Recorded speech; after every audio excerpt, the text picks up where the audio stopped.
Welcome back to another class of the treasures of Mishnayot. We are starting a new Mishnah today in Masech Berachot in Perek Aleph, Mishnah Bet. This will be part 1 of the Shi'ur. As usual, we're going to run through the Mishnah. I don't expect you guys to understand it because we didn't do it inside yet. I'm just going to run it from the outside. And then we'll start working inside. From when does one recite the Shema in the morning? When he's able to distinguish between the blue wool and the white wool. Rabbi Lezer says, Ben techelet lekarti. That's between blue and green. And you have to conclude the Shema until sunrise. Rabbi Shua says, you have until the third hour of the day. Why? Because the way of kings is to get up at the third hour of the day. One who's going to recite Shema from here and on, he does not lose it completely. Why? We're going to give him the credit as if it's as if like a person who's reading the Torah. Now, Rabbatai, the beauty of learning the Mishnah like this, you see, it didn't take me 30 seconds. But it needs to be explained. And this is why it's very important to learn it in depth. Once we do it, and then when we're going to go back like we did in Mishnah Aleph, you'll see how clear it comes out. Everything makes sense. So let's begin the Bi'ur Mishnah Bet in the Kahati. The Kahati says, Me'motai korin es Shema b'shacharit. Meaning, Matai matchil zman kriyat Shema b'boker. From when does the time for reciting the Shema in the morning begin? So the Tanakam in the Mishnah answers, Mishiyakir Adam. Again, the Kahati added the word Adam. From when a person is able to go ahead and distinguish or recognize Ben Techelet Lilavan, between the blue wool and the white wool.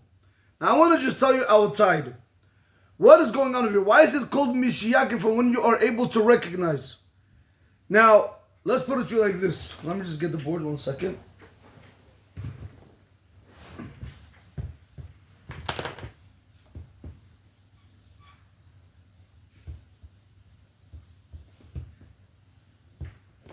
Okay, we have like this. We have what's called Alot Shachar, which would be dawn. Then we have what's called Mishiyakir, which is what we're learning now. It's a machlok. When is Mishiyakir? Is it when you are able to recognize between the blue and the white wool? Or is it when you are able to recognize between the blue and the green wool? And then we have Netzach Hama.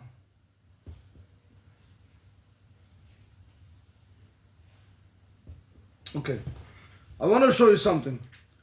These 3 times over here, Alot Shachar, Mishiyakir, and Netzach Hama, how important are these figures? Rabotai, watch this. Alot Shachar is dawn. That if a person really has to daven, he can't wait till next, whatever the situation might be, we'll tell him he's already allowed to daven from Alot Shachar. But when can he say Shema? If he says Shema from Alot Shachar, does it really help him? Not necessarily, Rabotai. We're going to want him to wait till Mishiyakir because that's what we're saying right now. From when does one begin the Shema in the morning? That's when you are able to recognize between the blue and the white wool. And then we have Netzach Hama. Rabotai, what am I trying to come up with this? What does that mean? Am I going to be able to recognize? You're probably confused. What does that mean? What, don't you have light? So the answer is, yes, we don't have light. You have to remember back then, they didn't have today like you have today, all these light systems and everything. They either used the moonlight or they either used the sun or they either used the candles. A person who would wake up in the morning and he would see the darkest sky. He didn't have a watch on him, he didn't have nothing. But he sees that he's able, it's pitch dark, you have to imagine it's pitch black. But when I give him the tzitzit, which we're going to see today, B'ezrat Hashem B'neder, alright, just watch this. Rabotai, this is just, imagine that this is a garment, because I want to show you something. When he takes the tzitziyot, and it's how you have to understand this, we'll see it. When he would take the tzitziyot, let's say the blue and the white, according to Rabbi Vladimir Bartanur, he explains it, that they used to dye the wool, the white wool, they used to dye it blue. So there were places where the blue dye would not sit well. so it still would remain white. So between that blue and white, you would have to take the wool and you would have to look at it with that type of light, meaning when it's dark. And if you are able to distinguish between the blue and the white, then you should know that's the right time when you have to already begin to say Shema in the morning. And what did Rabbi Elazar said? Rabbi Elazar made it more harder. He said between blue and green, meaning a darker green, which is much more harder to do it. That means I'm going to need much more light to come out into the world. So that's why when it's Alot or Shachar, it's still pitch black. When it gets Mishiyakir, there's a little bit light in the world, but it's so minimal that I'm only able to recognize between the blue and the white. So that's why, Rabotai, we need all this, because back then they really didn't have all these, the time and watches and lights like we have today in the streets. So back then they needed to know these things. So let's go back into the Kahati. So he says, right? From when does one recite the Shema in the morning? From when the person is able to recognize or distinguish between the blue and the white wool. Comes the Kahati and he says, what's the significance of these two colors of blue and white? These two colors of blue and white, they are attached, they are tied in the midst of tzitzit. Meaning they're part of the midst of tzitzit, blue and white. Shenemar ba, like it says in Sefer Bamidbar, in Perek Tetvav, Pasuk Lamed Chet, that's chapter 15, verse 38. V'natunu al tzitzit akanav, pitil al techelet. Rabotai, we say this every single day, at least 2 times a day. Right? We say in Vayomer, v'natnu al tzitzit akanav, pitil techelet v'hei lachem l'tzitzit. We say these words. Do we even know what we're saying? So we're going to try to explain this today. I have in front of me over here, let's say that this is a garment, a 4-cornered garment. Because you have to remember, if I'm not wearing a 4-cornered garment, I'm not obligated in the midst of tzitzit. That's what the Shulchan Aruch brings down in Orach Chaim. So by me not wearing tzitzit, I'm not really doing any avera. I'm not, because when am I going to do an avera? If I have a 4-cornered garment on me and I don't have the fringes on it. But if I don't have a 4-cornered garment on me, I'm not obligated in the midst of tzitzit. Nevertheless, today we go out of our way to get a 4-cornered garment with tzitzit to be able to fulfill the mitzvah of tzitzit. Even though you're not obligated in wearing tzitzit since you're not wearing a 4-cornered garment, nevertheless the Shulchan Aruch in Orach Chaim says one who doesn't wear tzitzit, he's not going to be able to greet the Shekhinah after 120 years.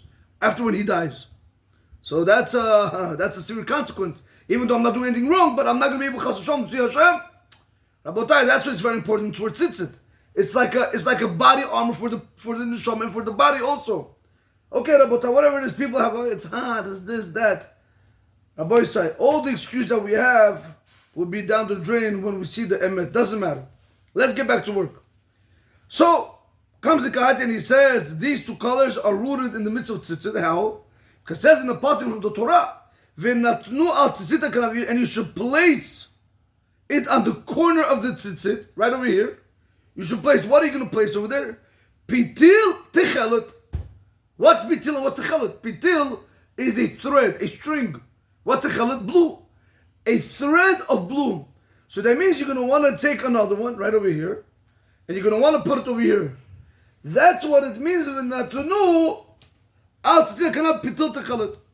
Torah commands us that we have to have blue techelet on our tzitziot. So you're going to say, Rabbi, so why do we only have white? That's a good question. Because some want to learn the chilazon is not found. Some want to say the chilazon, this type of fish, it is found. Doesn't matter, Rabotai. Whichever way you want to go, I'm just going to tell you what Chacham Ovadia holds. In this Sefer, in Me'en Omer, I believe in Chelek Aleph. Where did it go right here? Chelek Aleph. In Me'en Omer, he brings down, Chacham Ovadia brings down, that according to the Arizal, one should not wear techelet nowadays. Meaning he shouldn't have blue strings with the white strings. You should only have white strings. That's according to the Arizal. He says, since we follow him, we're going to hold it like that. Again, you want to do differently, ask your local rabbi, do what you have to do, but I'm just telling you what Chacham Ovadia holds. So that's why we come back to our piece. So that's what he's trying to tell us over here. When does one recite the Shema in the morning? When you are able to distinguish with the light of the morning, because there's not a lot of light. But with that light, when I'm able to distinguish between the blue and the white, that is the beginning time for Kriya Shema. And he showed us over here, because this is actually from the Torah. The blue and the white is tied into the midst of tzitzit. We saw it from over here, from the pasuk of Natnu al tzitzit, Hakana petil techelet. Velamdu mikan hachamim. The hachamim learn from this pasuk, shechut echad mitoch arba'a chutei hatzemer, that one string from the 4 wool strings, hanutunim b'chol kanav, that is placed in every corner of the garment, tzarich lihiyot tzavua techelet. It needs to be a blue color wool. Hachomer letzivet hachut l'shem pitil techelet. The material to dye the string should be for the sake of the pitil techelet. This that we require to go ahead and use this techelet, which is the blue string. What does it have to be made out of? Tzarich lavo midamo shel chilazon. It has to come from the blood of the chilazon. He says, look into Masechet Menachot, Daf Mem Daled Amud Aleph. In any event, what is the Kahati telling us over here?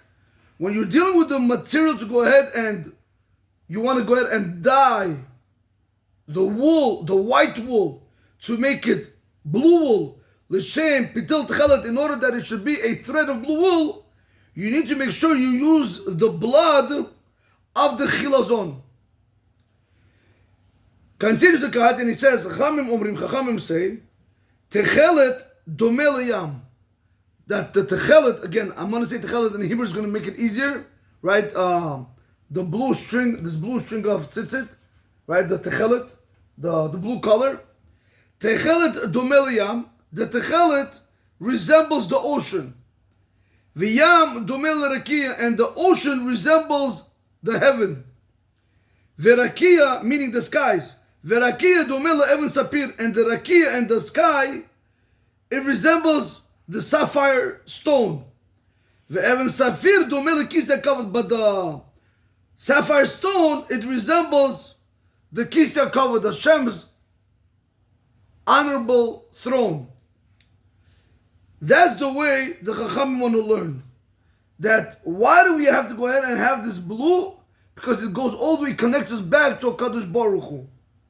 The Rambam Koteb, but the Rambam, he writes, Techelet Amur b'Torah, the Techelet that is said in the Torah, Zohi dimut harakia nir'ed la'ayin hashemesh b'taharo shel rakia. No, the Rambam just says simple. When he says Techelet, he says it's the appearance in the sky when it's seen under clear sunlight. When it's day outside and the sky is clear, there's no clouds, whatever you see there, that is the Techelet. Like the blue sky, that's the Techelet.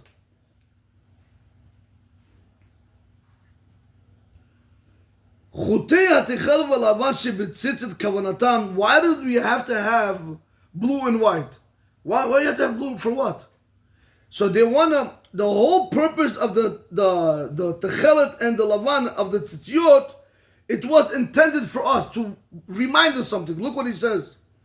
If we say like this, one more time. The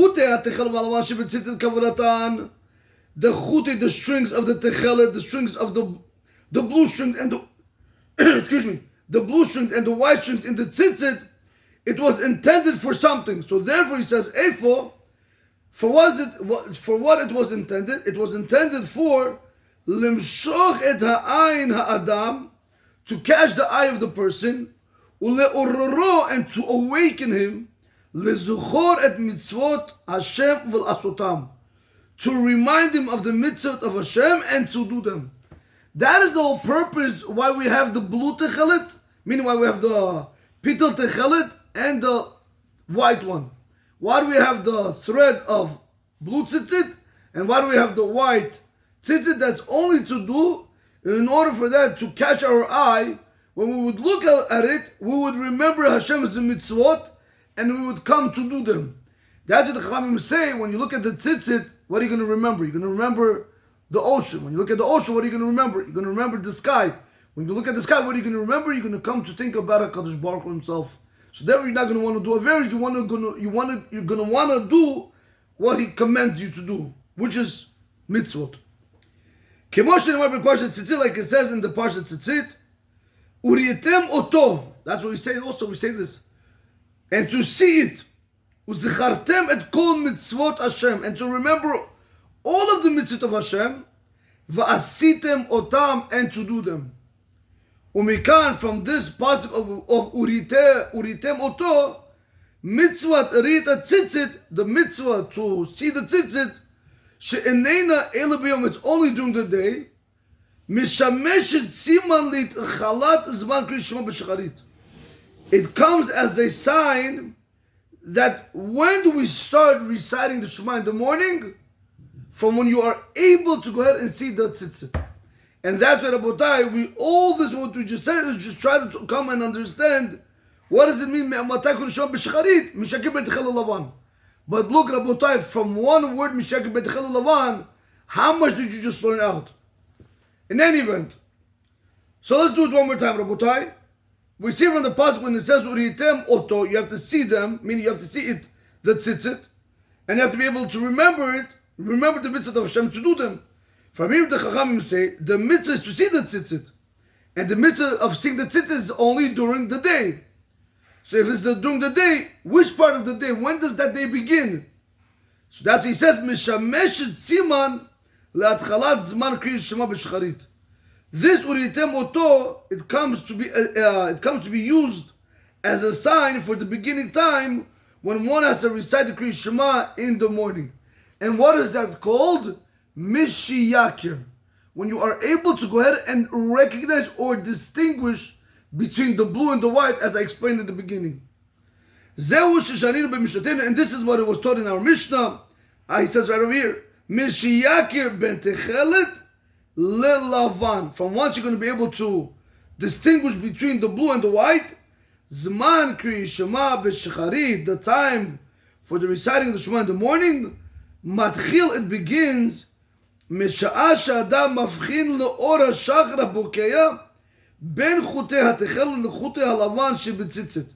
When does the time of the Shema in the morning begin? It begins from the time when the light of the dawn breaks through, and with that light you are able to use it to distinguish between the techelet and the lavan of the tzitzit. V'chein move b'Baraita, and so it is brought down in Baraita in Menachot Mem Gimel Amud Bet. That's Masechet Menachot, page 43, side 2. It says over there, Urietem oto uzechartem. You should see it and you should remember them. What does that mean? Re'em mitzvah zo, remember this mitzvah. V'zechor mitzvah acheret atoluya ba, and remember another mitzvah which is dependent on it. Ve'ezehi, and which is what? Zo kriya shema. That's kriya shema. So now it says, Urietem oto, we want you to see the tzitziot. The mitzvah of looking at the tzitzit in order to awaken me not to go against Hashem, to remember His mitzvot, and to do them, by me to look into the tzitzit, by me doing this, it's going to come and it's going to lead me to do another mitzvah. Which is what? Which is Kriya Shema. So let's see that one more time. Urietem oto zechartem, you should see it and should remember them. Re'em mitzvah, so see this mitzvah, see the mitzvah of tzitzit. V'zechor, what does it mean you should remember? V'zechor mitzvah acheret atluy ba, and remember another mitzvah which is dependent on this mitzvah of tzitzit. Ve'ezo hi, and what mitzvah is that that's dependent on the mitzvah of tzitzit? Zo kriya shema, that's kriya shema, the reciting of the Shema, shishani, like was taught in the Mishnah. Me'matai korin es shema b'shacharit. From when does one recite the Shema in the morning? Mishiyakir ben techelet lelavan.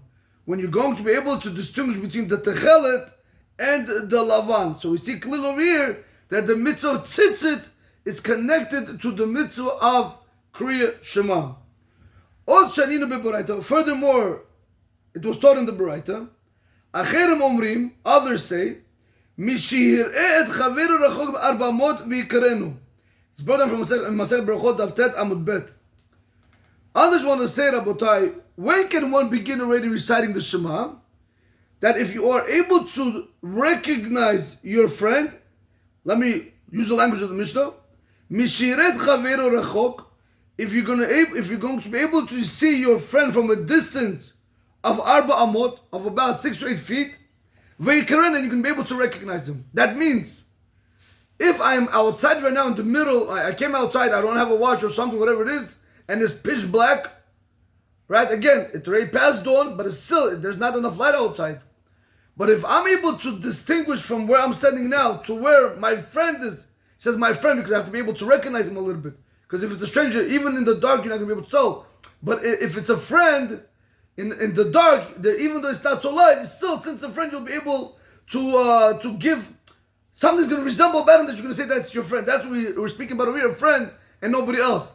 Because if it's going to be a stranger, it's going to be much harder to recognize him. So that means you're going to need more light to come out, which means the time is going to be later from when you're allowed to say Shema.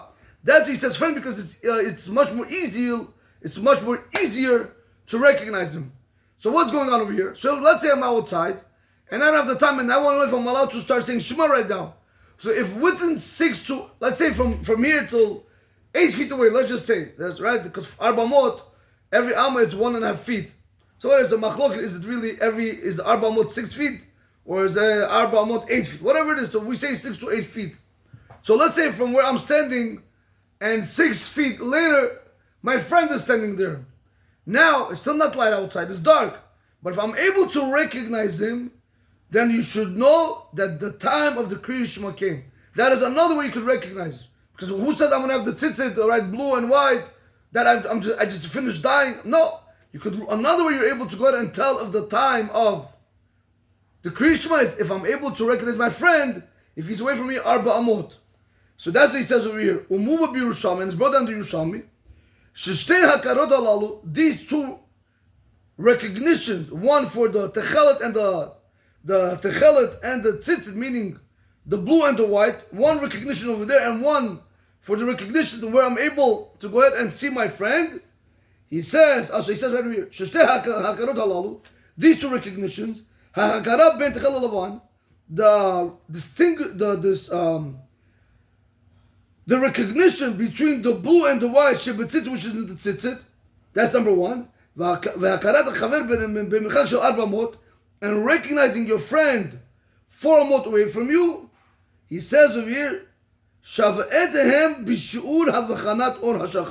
they are equal when it comes to measuring when the light of dawn came out. So that means if you would have told me to go ahead and start looking for the techelet and the lavan and the tzitzit, that, and let's say that time would be, let's say 4:31, for example. And then if I would have to go ahead and now look at my friend from 4 amot away, you should know the time also. If you're able to recognize him, you should know the time right now is 4:31. The measurement, the time measurement for recognizing the tzitzit where it's blue and white, and the time measurement of recognizing my friend 4 amot away from me, they're one and the same. And it's brought down in the Yerushalmi.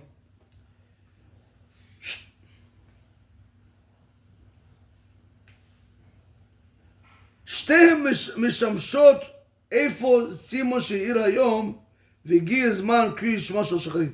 You are able to go ahead and both of them are going to be able to use to be able to tell when the day of the light is already came out and the time of the Kriya Shema came. So that's all, Rabotai. We're going to conclude over here because we just did the opinion of the Tanna Kama. B'lineder Be'ezrat Hashem, we're going to try to see in the next class the opinion of Rabbi Lezer, because Rabbi Lezer says Ben Techel Lekarti. Rabbi Lezer is going to go one step out. He's going to give it a little bit later. If I'm going to have to tell you right now to go ahead and make a distinguishment between Techel Lekarti, meaning between blue and green, it's much harder to distinguish it. So that means I need much more light. So that means if at 4:31 I was able to distinguish blue and white, around 4:35 or 4:40 I'll be only able to distinguish between blue and green because I need more light to be able to distinguish it. And he actually argues on the Tanna Kama, as we'll see in the next class. In any event, let's do a small review, just at what we have to know. From when does one recite the Shema? In the morning. Comes the Tanna Kama. The Tanna Kama's view is Mishiyakir ben Techelet lelavan. When a person is able to distinguish distinguish between the Techelet and the Lavan. Like we explained, back according to Rabbi Vadim Bartanuri, he says they used to dye the white wool, and certain places they would not get fully covered in, meaning it would still be white spots. You would have to be able to tell between the blue and the white.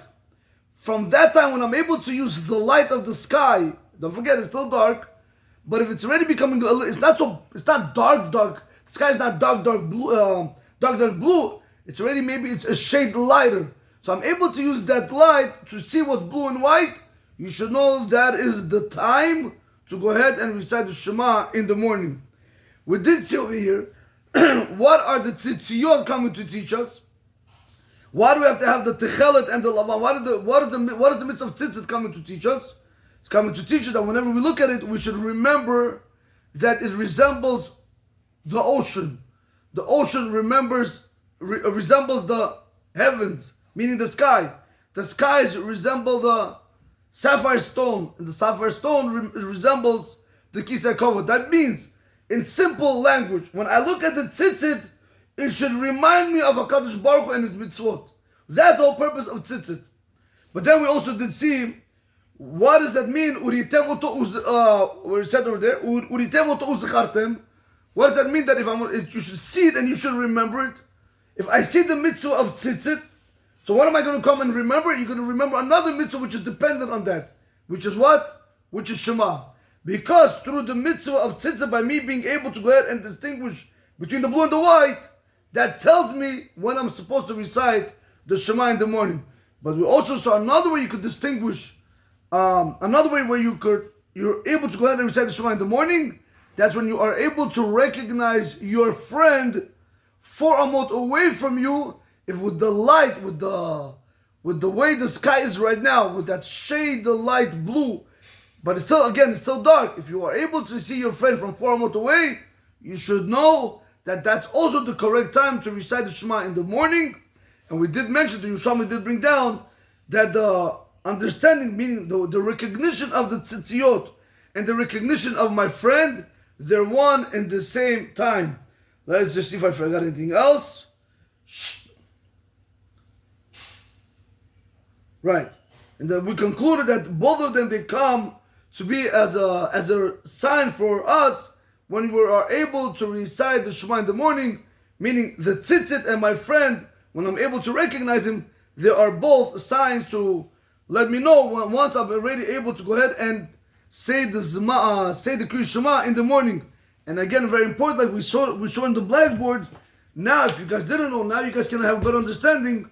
Why do we have Alot HaShachar? Why do we have Mishiyake? And why do we have Netzach Hama? Alot HaShachar is already good for Shemona Es. You could daven already if you really have to. Mishiyake, before Mishiyake, you're not allowed to say Shema. Okay? So you have to say Shema after Mishiyake. And what does Mishiyake literally mean? Mishiyake literally means when one is able to recognize or to distinguish between the Techelet and the Lavan in the Tzitzit, or to distinguish between his friend, which is 4 amot away from him. Rabotai, have a blessed day. May HaKadosh Baruch Hu bless you all with a lot of brachot from the Torah. Baruch Adonai Olam. Amen ve Amen.